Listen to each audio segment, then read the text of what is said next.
தியேட்டரில் படம் ஓடுறது. ஸோ அந்த அமௌண்ட் தான் எங்களுக்கு நாங்கள் ப்ரொசீட் பண்ணுவாங்க. நாங்கள் தான் ப்ரொடியூசருக்கு நாங்கள் ஒர்க் பண்ண அந்த படத்துடைய ஃபுல் கலெக்ஷனுக்கு ஏற்ற மாதிரி ஒரு பர்சன்டேஜ் பேசியிருக்கோம், எடுத்துகிட்டு அவங்களுக்கு கொடுப்போம். நீங்கள் எப்போவுமே தமிழ் சினிமாவை பொறுத்த வரைக்கும் ஒரு நல்ல கதைக்களத்தோட நல்ல மேக்கிங்காக ஒரு சுவாரஸ்யமாக கொடுத்தா அது வந்து மக்கள் மத்தியில் போய் சேரும். தமிழ் சினிமாவுக்குன்னு இல்லை, சினிமான்ற அடிப்படையான விஷயத்திலே கிடையாது. ஏன்னா ஒரு ஒரு கதைக்களம் மக்களுக்கு பிடிச்சிட்டாலே அது வந்து ஓகே தான். அது எந்த மாதிரி ஜானராக இருந்தாலும் சரி. எந்த படம் ஓடும் ஓடாதுன்னு இங்கே கெஸ் பண்ண முடியாது. ஏன்னா டூரிஸ்ட் ஃபேமிலி வந்து இன்னைக்கு இவ்வளோ பெரிய ஒரு வெற்றி அடையுன்றது யாருக்கும் தெரியாது.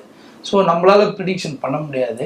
சின்ன படங்களுக்கு திரையரங்கம் கிடைக்கிறது இல்லைன்னு சொல்கிறாங்க. அது ஒரு கஷ்டமான விஷயம் இருக்கும். அது நம்ம அக்செப்ட் பண்ணிக்கலாம். ஏன்னா திரையரங்கங்களை பொறுத்த வரைக்கும் என்னென்னா அவங்களுக்கு அந்த தியேட்டர் நடத்தணும், அதுக்கான வாடகை அந்த ஒர்க்கர்ஸுக்கு கொடுக்கும். இப்போ நாங்கள் ரீசெண்டாக ரிலீஸ் பண்ண சுமார் ஒரு 50க்கும் மேற்பட்ட படங்கள் எல்லாத்துக்குமே வந்து எனக்கு திரையரங்கம் சைட்லேருந்து நல்லாவே சப்போர்ட் கிடைச்சிது. விஜய் படம் வந்ததுன்னா அஜித் படம் வரும், சில டைம் சிம்பு தனுஷ் சார் படம், இந்த மாதிரி ஒரு மாசா இப்போ செலிப்ரேஷன்ன்றது தான் நம்மளுக்கு. இப்போ பொங்கல் ஆகட்டும் தீபாவளி ஆகட்டும் நம்ம ஜாலியாக போய் ஒரு ஹீரோட படம் பார்க்கணும்னு நினைப்போம். ஒரு டிஸ்ட்ரிபியூட்டரா நீங்க இருந்து what do you get out of it? இதுல இருந்து உங்களுக்கான படம், இப்போ நீங்க படம் மக்கள் வந்து தியேட்டர்ல சினிமா பாக்குறாங்க, படம் பாக்குறாங்க, சினிமாஸ்ல இருந்து காசு டைரக்டா ப்ரொடியூசருக்கு போகும் அப்படின்னு நாங்க நினைச்சிட்டு இருக்கோம். ஸோ உங்களோட பார்ட் உங்களுக்கு இதுல எங்க இருந்து காசு வருது?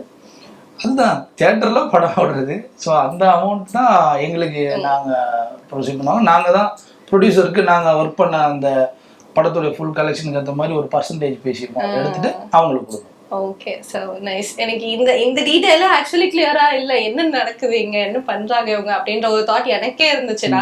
இப்போ ஓரளவுக்கு அது பரவாயில்ல, பட் இதுக்கு முன்னாடி எல்லாம் எனக்கு தெரியவே தெரியாது இப்படி ஒரு விஷயம் இருக்கு அப்படின்றது. மேபி நீங்க படம் பண்ண மேபி ஆல்சோ ஒரு படம் வந்து ஒர்க் ஆகும், இது வந்து ஒர்க் ஆகாது அப்படின்ற ஒரு வியூ. நீங்க ஒரு படத்தை பார்த்துதான் கண்டிப்பா இதை நீங்க பிசினஸ் பண்ணலாமா அப்படின்ட்டு யோசிப்பீங்க.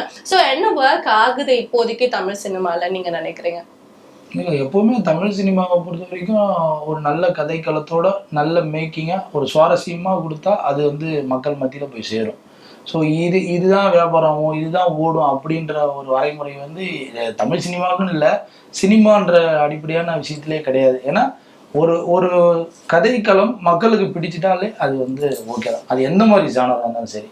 எனக்கு தெரிஞ்சு இப்போ கரண்டில் வந்து நிறைய ஆக்ஷன் படங்கள் வந்து மக்களுக்கு ரொம்ப பிடிக்குது.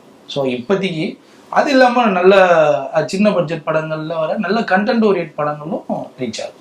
ஓகே, ஒருவேளை இப்போ உங்களுக்கு வந்து ஒரு பெரிய கமர்ஷியல் ஹீரோ வச்சு செம்ம மாஸ் ப்ரொடக்ஷன்ல ஒரு படமும், அட் த சேம் டைம் வந்து இன்னொரு சின்ன நல்ல கான்டென்ட் ஓரியன்டான ஒரு படம், ஒரு டூரிஸ்ட் ஃபேமிலி மாதிரி ஒரு படம் வச்சுக்கலாமே, இது ரெண்டுமே உங்களுக்கு கிடைக்குது அப்படின்னா நீங்க இதுல எதை சூஸ் பண்ணுவீங்க?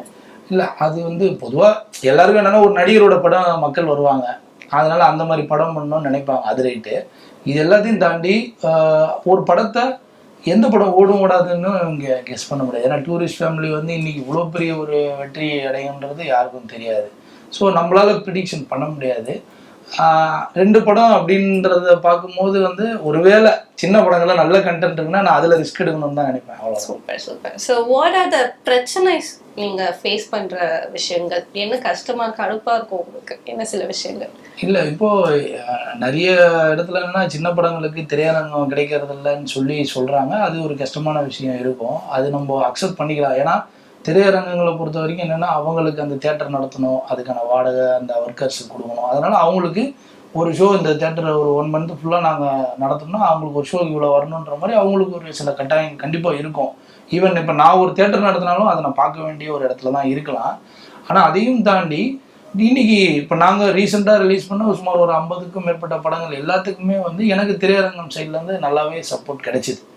ஸோ அதனால் வந்து எனக்கு அது பெரிய இதுவாக தெரியல. அது எல்லாத்தையும் தாண்டி ஒரு படத்தை நீங்கள் ப்ரமோஷன் கரெக்டாக கொடுத்தீங்க, அந்த படத்துடைய ட்ரெய்லர் வந்து மக்களுக்கு பிடிக்கிற மாதிரி இருக்குது, ரெண்டாவது அந்த படத்தை பற்றின ஒரு கண்டென்ட்டுடைய தாக்கம் வந்து எவ்வளோ அளவுக்கு மக்கள் மத்தியில் போய் சேருது அப்படின்றத வச்சு தியேட்டர்ஸில் சப்போர்ட் பண்ணி பண்ணுறாங்க. ஓகே, எனக்கு ஒரு டவுட். இப்போ வந்து ஒரு எக்ஸாம்பிளுக்கு இந்த பொங்கலுக்கு வரக்கூடிய 2 படங்கள், பெரிய படங்கள் ரெண்டுமே வந்து ஜனநாயகன் படம், ஒன்னு பராசக்தி படம், ரெண்டுமே ஆல்மோஸ்ட் சிமிலர் டைம்ல ரிலீஸ் ஆகுது. ரெண்டுமே வேற வேற டிஸ்ட்ரிபியூட்டர்ஸ் பண்றாங்க. இதுல என்ன மாதிரியான காம்படிஷன்ஸ் இருக்கும்? ரெண்டும் கண்டிப்பா ஈக்குவலி பிரச்சனை இங்க நிறைய வரும்ல, யாருக்கு இங்க ஸ்கிரீன்ஸ் கொடுப்பாங்க அப்படின்றது, இல்ல ஆக்சுவலி உங்களுக்கு என்ன நடக்கும், என்ன மாதிரி பிரச்சனைங்க நீங்க ஃபேஸ் பண்ணுவீங்க இந்த மாதிரி அட் த சேம் டைம்ல எவ்வளவு பேங்கா ஒரு படம் வருது அப்படின்றப்போ? அதாவது என்னன்னா 2 பெரிய படங்கள் அப்படின்றத தாண்டி எப்பவுமே ஃபெஸ்டிவல் ஆனா நம்மளுக்கு வந்து 2 படங்கள் வரும், 3 படம் வரும். எனக்கு தெரிஞ்சு நான்லாம் ஒரு சில ஃபெஸ்டிவல்லாம் 4 படம்லாம் கூட வந்தது, 5-6 படம்லாம் கூட வந்ததுலாம் இருக்கு. அதுல வந்து எப்பவுமே விஜய் படம் வந்ததுன்னா அஜித் படம் வரும், சில டைம் சிம்பு தனுஷ் சார் படம், இந்த மாதிரி ஒரு மாசா இப்போ செலிப்ரேஷன்ன்றது தான் நம்மளுக்கு. இப்போ பொங்கல் ஆகட்டும் தீபாவளி ஆகட்டும் நம்ம ஜாலியாக போய் ஒரு ஹீரோட படம் பார்க்கணும்னு நினைப்போம். ஸோ அந்த வகையில் மேபி இந்த முறை ஜனநாயகனும் பராசக்தியும் வருது. அதுல வந்து இந்த 2 படங்களுமே எனக்கு தெரிஞ்சு அரசியலா பார்க்கப்படுறதுனால தான் பயங்கரமான ஒரு ஹைப் பப்ளிக்ல இருக்கு. ஸோ இப்போ இதுல எந்த படத்தை மக்கள் பார்ப்பாங்கன்றது தெரியல. ஒரு தேட்டர்ஸுமே அவங்களுக்கு இந்த படம் போட்டால் அந்த ஏரியாவில் வந்து எங்களுக்கு இது ஆடியன்ஸ் நிறைய வருவாங்க இந்த படத்துக்கு அப்படின்ற அடிப்படையில் மேபி ஒரு பிரித்து பண்ணுவாங்கன்னு நான் நினைக்கிறேன் இந்த முறை.